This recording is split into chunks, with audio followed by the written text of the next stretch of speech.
नोंदणी केंद्रामध्ये प्रचंड मोठी गर्दी झालेली आहे। तिथे स्टॅम्पीड सारखी परिस्थिती निर्माण झालेली आहे। एका महिलेला उत्पन्नाचा दाखला काढायला 700 800 रुपये मागितले जातात। 100 रुपयाचं स्टॅम्प पेपरचा तुटवडा झालेला आहे। अनेक त्रुटी आहेत।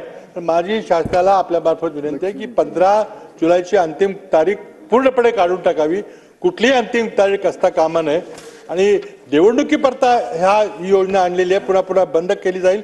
हा जो आदेश आहे त्याप्रमाणे पण कायदा आणला पाहिजे, माझी मागणी। निवडणुकीपुरती योजना आणली आणि पुन्हा निवडणुकीनंतर बंद करणार, परत एकदा फॉल्स नरेटिव्ह। योजना करताना शासनाने सभागृहामध्ये जाहीर केली आणि त्याला काही कालमर्यादा नाही दिलेली की 6 महिन्यासाठी आहे, वर्षासाठी आहे। ही योजना कायम चालू राहणार आहे।